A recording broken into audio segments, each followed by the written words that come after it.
Hello and welcome. This is the Liberty Cause, and once again, I am here with a very special guest, Brandy White. And Brandy is starting a very interesting new campaign, and we're gonna start talking about this. Tell me a little bit about this. Just give me a general overview of what you hope to accomplish with this. So it's called What Would You Do? And there are 3 parts to it, basically, because I wanted each part to be a little unbiased. Sometimes when you have too much information about something, you get a tunnel vision, and you're not focusing on every aspect. You muddy the waters. Right. So I broke it down into 3, and I think each have an importance when you look at it as a whole at the end. So scenario 1 is basically just putting you in a position of whether you're a property manager or a landlord or even like a potential employer, and what would happen if you found yourself in the situation I'm about to read to you. And then I have some questions that basically I want to know, what would you do if you were this person? And basically, in the end, I think when you wrap it all together, it's going to not only be very informational and teach through this process, but I think that we're going to see that there's some more room for discussion. And that's I wanted to bring about discussion. That's why I'm doing this. So have you been able to present this to many people yet? So I did. Now, I know that you presented it last night at a commission meeting. You got in front of quite a few. I did. And so I created an event. It's called What Would You Do?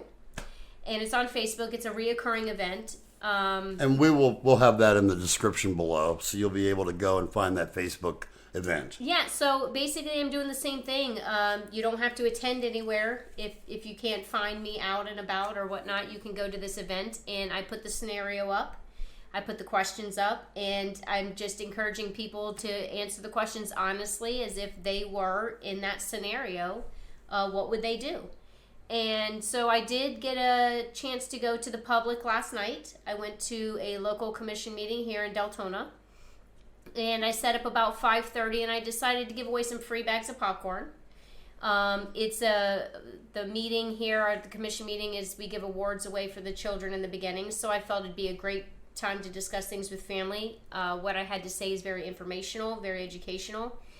And I found that the majority of the people I spoke to that showed the most interest were high schoolers. And I loved that. They were very inquisitive. They had a lot of questions. They wanted to have more discussion on it. But yeah, I got to meet with well over probably 30, 40 families and had this discussion. And several of them wanted to ask more questions, but I told them they'd have to follow up with scenario 2 because, like I said, I don't want to muddy it. It all kinds of comes together as one. So. And I just want to say, I have not seen these questions. I have not seen or read what scenario 1 is. So I would love to interview you. I'm going to be your guinea pig. Okay, great.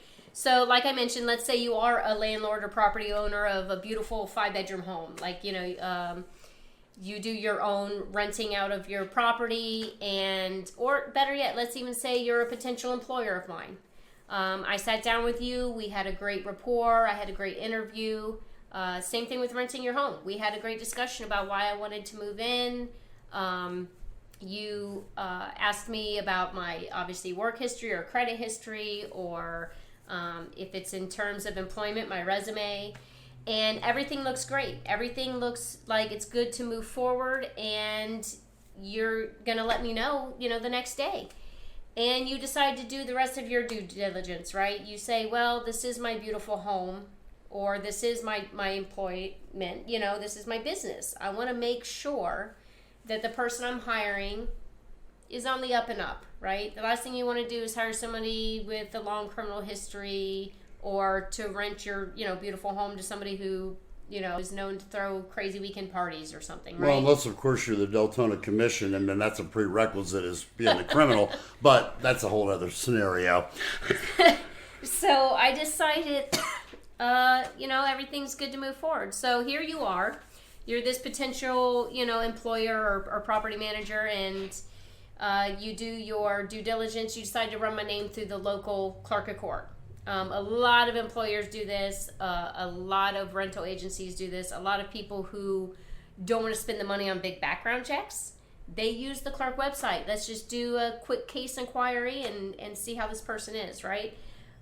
So my question is, you decide to do that quick public record check, and criminal history is not accepted in either role that you're playing.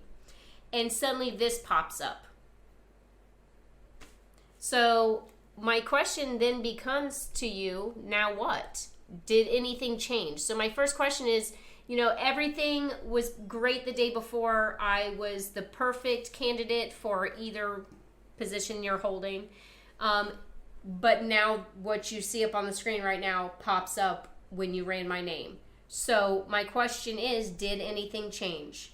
Did you want to answer that? Or do you want me to ask all the questions? Well, obviously, from what I'm seeing here at first blush, yeah, I definitely that is a shock to me, and based on the conversation we've had, that's a shock to me, and it might lend me to have some further questions for you, or to just move on to the next candidate. So that would be my next question: is did this impact your want or ability to employ or rent me your house? Well, I think at first blush, I look at this and I absolutely, it sends up a red flag. So based on what you see, was I charged with a crime? It appears so, yeah. A felony. Right. So based on what you see, was I presumably arrested? I would assume that being charged with a felony, that you were arrested. So ultimately, did your perception of me change at all after seeing that? Well, yeah, because I would, after the interaction that we had, I certainly wouldn't have thought you were somebody who's been arrested for a felony. So that's it. That's basically scenario one of my campaign is I want everybody to just read that scenario and discuss it. And then I'm going to give them the second scenario that ties into this and have them discuss 3 to 5 more questions. And then after that, I'll be releasing a third to tie it all together and have open discussion on the entire scenario as a whole. And I think it's going to be very enlightening to anybody who follows along and listens and watches. It's going to be very informational to a lot of people because last year I went around and was talking about the full scenario. And I can't say I met one person that wasn't shocked or one person that because I don't want to say too much and give it away, but there wasn't anybody that knew. That's the thing. That's what shocked me is the lack of knowledge. And so I think with this, it's going to be an eye-opener. It's going to be very educational. And I'm hoping to start conversation and then in the end, change is the ultimate goal. So, and I think that it would probably be a smart idea, since we're doing this, to, once you're ready to release scenario 2, is we'll get that out there. We'll do another video. Absolutely. The plan for that is December 16th. That's our next commission meeting. That's our next major commission meeting for the next month. And I know that's kind of close to Christmas, so I was thinking of skipping it, but I think this is so important to keep pushing that I'm going to go ahead and do it on December 16th. I will be at Deltona City Hall at 5:30, sitting out there having this discussion if you want to come in person and talk to me. The second scenario really brings it all together, and so I think there's going to be a lot more deep discussion that people are going to have. A lot of the questions that I got from this will be answered in that scenario, and so if not, they can always join the event. I'm posting it also on the 16th on the event for discussion. And then we'll also kick off with this video. So I appreciate you asking me to come and do this video and try to get the word out there. And what I would like for the viewers is we're going to have these questions. You'll see these questions up on the screen. And, you're looking at what we're seeing on the Clerk of the Courts page. Very public page. Yeah, and it would be great. And I'll put these questions as well in the description below. It would be great if, just based on what you see on the clerk's page. If in the comments below, leave your comment, answer these questions based on just that little bit of just looking at that without going any deeper. Right, because as a potential, at least for some, if you have maybe 2 or 3 rental properties, most of the time they're doing it their own. They're running their own application. They're doing their own little checks. They don't pay for these big background checks. So most of the time, from everybody that I've spoke to so far, it's a quick check. They pull up your name. They see if something's there. If there is, they move on, or they ask more questions, or they don't. Well, and we live in a world now, the Twitter world, Yep. where it's a headline. We read the headline, and now we start talking about it. We start posting it on social media. Oh my God, did you see what this headline? And we don't read the story. And quite oftentimes, the headline, especially now, is almost the equivalent to clickbait. It's just to draw you in, and you've got to read the story. Read the story to fully understand what is going on. But we live in a headline world, a Twitter world where it's 140 or 180 whatever it is characters. You got to be able to tell the story now.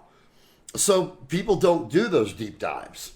Right. It's just a quick check and you either move on or, if you still have that, just want to have that question, you can. But most of the time, from what I've researched, it's a quick toss and go because there's 60 more of you out there. Right.